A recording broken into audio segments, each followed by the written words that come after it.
एक गांव में एक किसान अपनी पत्नी के साथ रहता था। एक दिन वह किसान अपने खेतों की तरफ जा रहा था, तभी उसे एक गड्ढे में से आवाज आती है। अरे ये कैसी आवाज है? लगता है कोई कुत्ते का बच्चा है जो मुसीबत में है। मुझे इसे बचाना होगा, नहीं तो ये मर जाएगा। फिर वह गड्ढे में झांक कर देखता है तो उसे वहाँ एक छोटा सा कुत्ते का बच्चा दिखाई देता है। वह उसे देखकर दंग रह जाता है। उसका रंग नीला होता है। ये तो कोई कुत्ते का बच्चा लगता है, लेकिन ये तो नीले रंग का है। मैंने तो इससे पहले कभी भी नीले रंग का कुत्ता नहीं देखा। इसे घर ले चलता हूँ, सुमन तो इसे देखकर बहुत खुश हो जाएगी। फिर वह किसान उस बच्चे को निकालता है और अपने साथ लेकर घर की ओर चल देता है। अरे सुमन, जल्दी बाहर आओ, देखो मैं तुम्हारे लिए क्या लाया हूँ। तभी उसकी पत्नी बाहर आती है और कुत्ते के बच्चे को किसान के हाथ में देखकर चौंक जाती है। हाय, कितना प्यारा है, ये तो नीले रंग का है। अजी, ये आपको कहाँ से मिला? क्या मैं इसे अपने साथ रख सकती हूँ? मुझे बचपन से एक कुत्ते के बच्चे को पालने का बहुत शौक था। हाँ हाँ, क्यों नहीं, मैं इसे तुम्हारे लिए ही तो लाया हूँ। लेकिन ये आपको मिला कहाँ से? मैं खेत की तरफ जा रहा था, तभी अचानक गड्ढे से इसके रोने की आवाज आई। मैंने झांक कर देखा तो मुझे ये उसमें पड़ा हुआ मिला। ये जरूर भूखा होगा, तुम इसे कुछ खाने को दे दो। इतना बोलकर किसान वहाँ से चला जाता है। फिर सुमन उसकी खूब देखभाल करती है। वह दिन भर उसके साथ खेलता कूदता है। सुमन भी उसे पाकर बहुत खुश थी। वह कुत्ता पूरे गांव में आकर्षण का केंद्र था। वह जब भी गांव में घूमने निकलता, सारे गांव वालों की नजर उसी पर टिक जाती थी, क्योंकि किसी ने भी नीले रंग का कुत्ता पहले अपनी जिंदगी में कभी भी नहीं देखा था। अरे हरिया, देख तो, ये उसी किसान का पिल्ला है। तूने कभी नीले रंग का कुत्ता देखा है क्या? नहीं भाई, मैंने तो पहली बार ऐसा कुत्ता देखा है। लेकिन ये इस किसान को मिला कहाँ से? इतना अनोखा कुत्ता खरीदने की हैसियत तो इस किसान की है नहीं।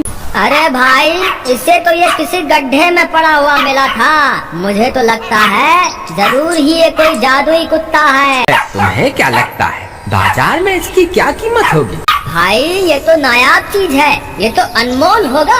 इसके हमें मुँह मांगे पैसे मिलेंगे। भाई, हर नायाब चीज पर तो सिर्फ हमारा ही अधिकार है। देर किस बात की, आज रात को ही इसे किसान के घर से चुरा लेंगे। रात होने पर किसान और उसकी पत्नी घर में सो रहे होते हैं। तभी लल्लन और हरिया किसान के घर में घुस जाते हैं और नीलू को बहलाने फुसलाने लगते हैं। ले ले बेटा, बिस्कुट खा ले। ले ले ले ले ले ले, आजा आजा। वह झट से उसे बोरे में कैद कर लेते हैं और वहाँ से 9 2 11 हो जाते हैं और भागकर अपने घर आ जाते हैं। हरिया भाई, एक काम तो पूरा हो गया, बस अब इसे शहर जाकर किसी को बेचना बाकी है। शुभ काम में देरी किस बात की?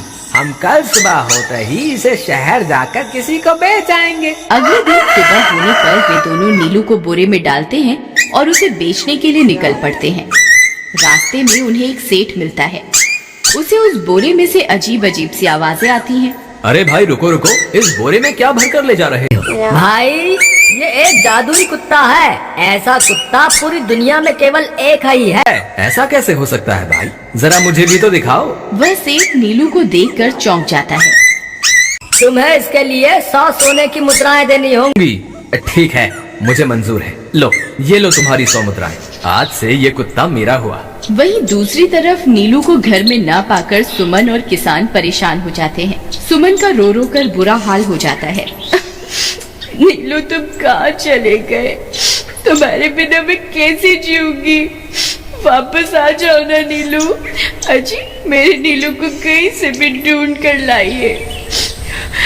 जब तक वो वापस नहीं आएगा मैं खाना नहीं खाऊंगी। ठीक है, तुम रोना बंद करो, मैं उसे ढूंढ कर लाता हूँ। फिर किसान गांव में लोगों से नीलू के बारे में पूछता है। अरे भाई, मैंने तुम्हारे कुत्ते को देखा था। वो लल्लन और हरिया तुम्हारे घर से बोरे में किसी को भरकर ले जा रहे थे। वो अवश्य ही तुम्हारा कुत्ता होगा। फिर किसान भागता हुआ लल्लन के घर जाता है। लल्लन, मुझे पता चल गया है, तुम्ही ने मेरे नीलू को चुराया है। उसे अभी के अभी वापस लौटा दो, नहीं तो मुखिया से कहकर तुम्हें कड़ी से कड़ी सजा दिलवाऊंगा। अरे हरिया भाई, इसे कैसे पता चल गया? मुझे लगता है किसी ने हमें उसे चुराते हुए देख लिया होगा। मुझे अभी के अभी मेरा कुत्ता वापस करो, नहीं तो अच्छा नहीं होगा। भाई तुम्हारे कुत्ते को तो हमने 100 मुद्राओं में बेच दिया। अब तुम चाहो तो सारी मुद्राएं रख लो और हमें छोड़ दो। नहीं नहीं, मुझे मेरा कुत्ता ही चाहिए। तुम्हारे पास कल सुबह तक का वक्त है। कैसे भी करके उस व्यापारी को ढूंढो और मुझे मेरा कुत्ता वापस ला कर दो, नहीं तो जेल जाने के लिए तैयार हो जाओ। इतना बोलकर किसान वहाँ से चला जाता है। अरे मर गए रे, अब क्या करें? ये तो थानेदार की धमकी देकर गया है। लल्लन भाई, मुझे जेल नहीं जाना, कुछ करो ना। अरे अब क्या होगा? चलो उस सेठ को ढूंढते हैं, उसे उसके सारे पैसे लौटाकर उस कुत्ते को वापस ले लेंगे। वे दोनों उस सेठ की तलाश में निकल पड़ते हैं, लेकिन बहुत देर तक ढूंढने पर भी उन्हें वह सेठ नहीं मिलता।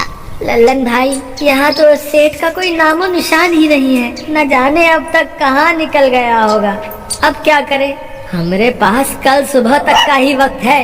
अरे आर्या, वो देख, ये तो बिल्कुल किसान के कुत्ते जैसा ही लग रहा है। तुम्हारी आंखों में मोतियाबिंद हो गया है क्या बेवकूफ? किसान का कुत्ता नीले रंग का था और ये तो भूरे रंग का है। क्या तुम्हें नीले और भूरे रंग में फर्क दिखाई नहीं देता? अरे तो क्या हुआ, अगर हम इसे नीले रंग से रंग दें तो उसके बाद ये हूबहू नीलू जैसा ही दिखेगा। बात तो तुम सही कहते हो भाई। चलो फिर देर किस बात की, अभी इसे पकड़ते हैं। फिर वे दोनों उस कुत्ते को पकड़कर अपने घर ले जाते हैं और नीले रंग का पानी घोलकर उसे उसमें डुबो कर उसका रंग भी नीला कर देते हैं। अरे भाई हरिया, ये तो बिल्कुल नीलू जैसा ही दिख रहा है। फिर अगले दिन वे उस कुत्ते को अपने साथ लेकर किसान के घर जाते हैं। अरे भाई मोहन, देखो हम तुम्हारे लिए क्या लाए हैं। जल्दी आओ, तुम्हारा नीलू वापस आ गया है, जल्दी आओ। किसान और सुमन की खुशी का ठिकाना नहीं रहा। लल्लन और हरिया, तुमने गुनाह तो बहुत बड़ा किया था, लेकिन वक्त रहते तुमने अपनी गलती को सुधार लिया, इसलिए मुझे तुमसे अब कोई शिकायत नहीं है। तुम दोनों जा सकते हो। फिर वे दोनों वहाँ से निकल जाते हैं। नीलू, तुम वापस आ गए। मुझे तुम्हारी कितनी फिक्र हो रही थी। कहाँ चले गए थे तुम? हाँ, आज के बाद मैं तुम्हें कभी अकेला नहीं छोड़ूंगी। मेरा नीलू इतने दिनों बाद घर आया है, इतना गंदा भी हो गया है। चलो अब हम नहाई करेंगे। फिर सुमन उसे नहलाने लगती है। अरे मेरा नीलू नहाई करेगा, इतना गंदा हो गया है। पानी उसके ऊपर पड़ते ही वह कुत्ता छटपटाने लगता है। अरे क्या हुआ नीलू, तुझे तो नहाना बहुत पसंद था, आज क्या हो गया तुझे? तभी उसका सारा नीला रंग उतरने लगता है। अरे ये क्या, इसका रंग क्यों उतर रहा है? तभी वह कुत्ता गुस्से में आकर सुमन को काट लेता है। अरे मर गई रे, हाय रे। अरे सुनो जी, इसने तो मुझे काट खाया। हाय रे अजी, सुनते हो? जल्दी आओ, मुझे लगता है ये हमारा नीलू नहीं है। देखो, इसका तो सारा रंग ही उतर गया। ये तुमने ठीक नहीं किया लल्लन, अब मुझसे बुरा कोई नहीं होगा। फिर किसान गुस्से में लल्लन और हरिया के घर जाता है। ए लल्लन, दरवाजा खोल। ए लल्लन, जल्दी दरवाजा खोल, नहीं तो इसे तोड़ दूंगा। आज तुझे मुझसे कोई नहीं बचा सकता। अरे मर गए रे, ये तो उसी किसान की आवाज है। लगता है इसे हमारी तरकीब के बारे में पता चल गया। अरे क्या हुआ भाई, इतने गुस्से में क्यों हो? तुम्हें क्या लगता है मैं बेवकूफ हूँ? तुम किसी भी आवारा कुत्ते को नीला रंग चढ़ाकर हमें दे दोगे और हम मान लेंगे कि वो नीलू है। भाई हमें माफ कर दो, हमने उस सेठ को ढूंढने की बहुत कोशिश की, लेकिन उसका कोई नामो निशान नहीं मिला। भाई तुम ये 100 मुद्राएं रख लो, अब इससे ज्यादा हम तुम्हारे लिए और कुछ नहीं कर सकते। अगर तुम चाहो तो हमें जेल भिजवा दो, हम दोनों अपनी गलती की सजा काटने को तैयार हैं। किसान उदास हो जाता है और उनसे 100 मुद्राएं लेकर वापस अपने घर आ जाता है। मुझे माफ कर दो सुमन, मैं तुम्हारे नीलू को नहीं ढूंढ पाया। ये लो, ये 100 मुद्राएं हैं। नीलू को बेचने पर उन्हें इतने पैसे मिले थे जो उन्होंने मुझे दे दिए। उन्हें अपनी गलती का बहुत पछतावा है, लेकिन अब कुछ नहीं हो सकता। नहीं, मेरा नीलू जरूर वापस आएगा। हम एक काम करते हैं, कल सुबह इन 100 मुद्राओं का भोजन खरीदकर गरीबों में बांट देंगे। क्या पता उनकी दी हुई दुआओं से हमारा नीलू वापस आ जाए। अगले दिन सुबह होने पर वे दोनों उन पैसों से गरीबों में भोजन बांट देते हैं और वापस अपने घर की ओर चल देते हैं। तभी उन्हें कुछ आवाजें सुनाई देती हैं। वे दोनों चौंक जाते हैं। अरे ये तो मेरे नीलू की आवाज है। नीलू, नीलू तुम कहाँ हो? तभी सामने से नीलू भागता हुआ उनके पास आता है। नीलू तुम वापस आ गए, तुम कहाँ चले गए थे? मैं तुम्हारे बिना कितनी उदास हो गई थी। किसी ने सच ही कहा है, दुआओं में बहुत शक्ति होती है।